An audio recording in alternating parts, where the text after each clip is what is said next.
नमस्कार, आप देख रहे हैं बुराई न्यूज।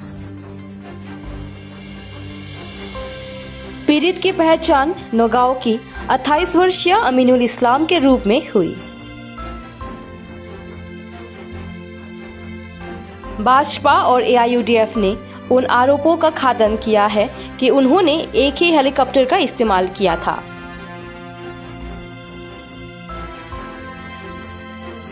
प्रद्युत बरदलोई ने ऐसे बयानों को बेबुनियाद बताया। प्रद्युत बरदलोई खुद बीजेपी के एजेंट है।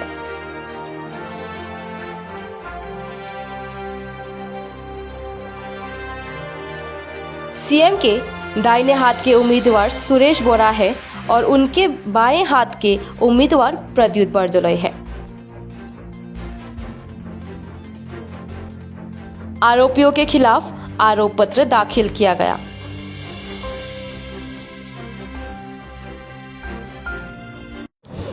আমি আজি গোচৰ তৰিছোঁ আমাৰ নগাঁও লোকসভা সমষ্টিৰ কংগ্ৰেছৰ যিজন প্ৰাৰ্থী প্ৰদ্যুৎ বৰদলৈ। তেখেতে যেতিয়া গম পাই গ'ল তেখেত বিপুল ভোটত হাৰিব, তেতিয়া তেওঁ কিছুমান মিছা কথাৰ আশ্ৰয় লৈছে। তেওঁ আমাৰ দলৰ বিৰুদ্ধে কিছুমান ভিত্তিহীন অভিযোগ ৰাইজৰ ওচৰত দাখিল প্ৰকাশ কৰিছে। তেওঁ কৈছে যে আমি বিজেপিৰ টকাত নিৰ্বাচন খেলি আছোঁ আৰু কৈছে যে বদৰুদ্দিন আজমলে যিটো হেলিকপ্টাৰ ব্যৱহাৰ কৰিছে এইটো মুখ্যমন্ত্ৰী হিমন্ত বিশ্ব শৰ্মাই তেওঁ নিজে লোৱা হেলিকপ্টাৰ দিয়া বুলি কৈছে। কিন্তু আমি আজি এই মিথ্যাচাৰিতাৰ বিৰুদ্ধে নগাঁও সদৰ থানাত এটা গোচৰ ৰুজু কৰিছোঁ।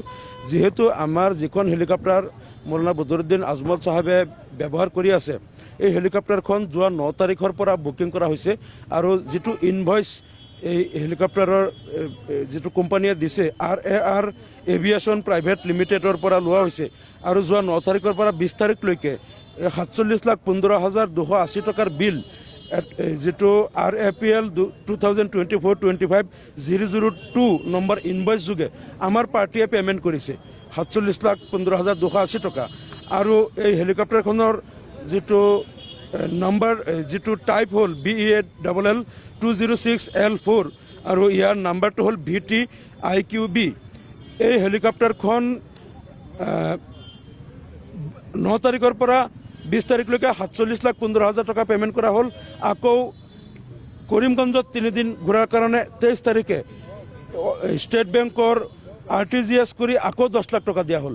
বৰ্তমান হেলিকপ্টাৰখন ধুবুৰীত চলি আছে, গতিকে ইয়াৰ টাইম টু টাইম পে'মেণ্ট আমাৰ পাৰ্টিয়ে কৰি আছে আৰু আমাৰ পাৰ্টিৰ president all India united democratic ফ্ৰণ্টৰ নামত হেলিকপ্টাৰখন বুকিং হৈ আছে।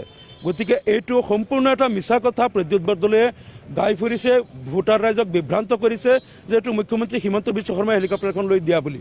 গতিকে প্ৰদ্যুৎ বৰদলৈয়ে আমাৰ ওপৰত বিজেপিৰ টেগ লগাব বিচাৰিছে, কিন্তু আচলতে তেওঁ নিজেই বিজেপিৰ এজন অঘোষিত প্ৰাৰ্থী।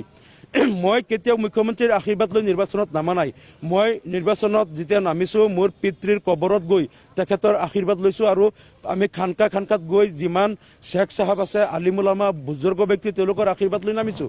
কিন্তু প্ৰদ্যুৎ বৰদলৈ নিৰ্বাচনৰ আগে আগে মুখ্যমন্ত্ৰীৰ ওচৰত গৈ তেওঁক ফুলৰ বুকি দি তেওঁ চেলফি লৈ পেলাই মুখ্যমন্ত্ৰীৰ আশীৰ্বাদ লৈ তেওঁক সেই চেলফিটো ভাইৰেল কৰি দিছে। মুখ্যমন্ত্ৰীৰ আশীৰ্বাদ লৈ তেওঁ নামিছে। গতিকে এই কথাতেই বুজা যায় কোন মুখ্যমন্ত্ৰীৰ এজেণ্ট। সত্যৰঞ্জন বৰাৰ নিচিনা এজন দূৰদৰ্শ একজন কট্টৰ ইছলাম বিৰোধী মানুহ আৰু RSSৰ কেডাৰে প্ৰদ্যুৎ বৰদলৈক ছাপোৰ্ট কৰিছে, তেওঁক ভোট দিবলৈ ৰাইজক আহ্বান জনাইছে। আৰু এই প্ৰদ্যুৎ বৰদলৈয়ে যোৱাবাৰ বাজেটত বিজেপি চৰকাৰৰ বহুত প্ৰশংসা কৰিছে। প্ৰদ্যুৎ বৰদলৈ যে মুখ্যমন্ত্ৰীৰ বাওঁহাতৰ কেণ্ডিডেট এই কথাটো কোনেও বুজিবলৈ বাকী নাই। তেওঁ নিজে বিজেপিৰ পৰা টিকেট ল'ব বুলি তেওঁ মুখ্যমন্ত্ৰীৰ লগত চেলফি উঠাই পেলাই ভাইৰেল কৰিছিল ফুলৰ বুকি দি। তাৰপিছত মুখ্যমন্ত্ৰীয়ে কিবা এটা বুজি পেলাই কৈছে না, তুমি এতিয়াই আহিব নালাগে, কংগ্ৰেছৰ পৰা তুমি খেলি পেলাই পিছত আহা, জিকা বা হাৰা তাৰ পিছত আমাৰ দলত আহা। সুৰেশ বৰাক বিজেপিয়ে দিলে সোঁহাতৰ কেণ্ডিডেট মুখ্যমন্ত্ৰীৰ আৰু মুখ্যমন্ত্ৰীৰ বাওঁহাতৰ কেণ্ডিডেট হৈ গ'ল প্ৰদ্যুৎ বৰদলৈ। সেই প্ৰদ্যুৎ বৰদলৈ আপাতমস্তক বিজেপিৰ ওচৰত বিক্ৰী হৈ আছে। তেওঁ এতিয়া AUDFৰ ওপৰত বিজেপিৰ টেগ লগাব বিচাৰিছে আৰু তেওঁ মিছা কথাবিলাক কৈ যিটো RAR এভিয়েশ্যন প্ৰাইভেট লিমিটেডৰ পৰা বদৰুদ্দিন আজমলৰ নামত লোৱা হেলিকপ্টাৰটো তেওঁ মুখ্যমন্ত্ৰীয়ে দিয়া বুলি কৈ যিটো বিভ্ৰান্ত কৰিছে তাৰ বিৰুদ্ধে আমি আজি নগাঁও সদৰ থানাত গোচৰ তৰিছোঁ আৰু আমি তেওঁৰ বিৰুদ্ধে একশ্যন হোৱাটো বিচাৰিছোঁ।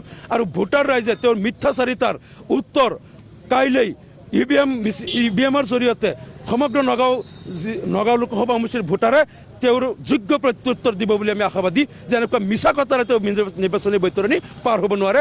ৰাইজে তাৰ উত্তৰ কাইলৈ দিব।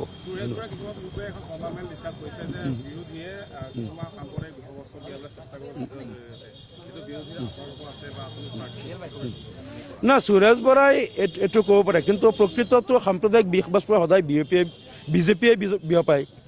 মুখ্যমন্ত্ৰীয়ে কেতিয়াবা কয় মামা চাচাৰ ভোট নালাগে, মিয়াক মই বেয়া গালি পাৰিমেই, মিয়াবিলাক কেতিয়াবা তেওঁলোক কৈছে ইছলাম ধৰ্ম কৰোণা নিচিনা শেষ হ'ব লাগে, জয়ন্ত মল্লবোৰক কয় মুছলমানৰ একো নাম নিচান থাকিব নালাগে, পীযুষ হাজৰিকাই কয় যে মুছলমান মানে কি 20-30টা সন্তান জন্ম দিয়া মেচিন, কোনোবাই কয় মুছলমান মহিলাসকল সন্তান জন্ম দিয়া ফেক্টৰী। এনেকুৱা সাম্প্ৰদায়িক মন্তব্যবিলাক অনবৰত বিজেপিয়ে দি থাকে। আৰু বিজেপি যে পৃথিৱীৰ ভিতৰত আটাইতকৈ নিকৃষ্ট সাম্প্ৰদায়িক দল এই কথাটো সকলোৱে জানে। গতিকে এই কথাবিলাক আজি সুৰেশ বৰাই এইবিলাক কৈ লাভ নাই। তেওঁলোক প্ৰথমে নিজে গংগাত গৈ গা ধুই নিজে পবিত্ৰ হৈ লওক, পবিত্ৰ হৈ তেওঁলোকে শপত খাওক আজিৰ পৰা আমি কোনো সাম্প্ৰদায়িক মন্তব্য নকৰোঁ। AUDF সদায় ধৰ্মনিৰপেক্ষতাক বিশ্বাস কৰে আৰু অসমীয়া জাতীয়তাবাদক বিশ্বাস কৰে। আমি সদায় অসমীয়া জাতীয়তাবাদৰ আৰ্হিত অসম বৃহত্তৰ অসমীয়া জাতি গঠন প্ৰক্ৰিয়াক আমি ত্বৰান্বিত কৰাৰ কাৰণে কাম কৰি আছোঁ। আৰু আমি সদায় সকলো জাতি জনগোষ্ঠীৰ সমন্বয় বিচাৰোঁ। শংকৰ আজানৰ মিলনভূমিত আমি অসমখনক অসমীয়া জাতি সত্তা জীয়াই থকাটো আমি বিচাৰোঁ। গতিকে সুৰেশ বৰাই এইবিলাক এতিয়া নাটকবাজি কৰি লাভ নাই। তেওঁলোকে নিজে প্ৰথমতে সাম্প্ৰদায়িকতা পৰিহাৰ কৰক, পিছত বেলেগক উপদেশ দিয়ক। ধন্যবাদ।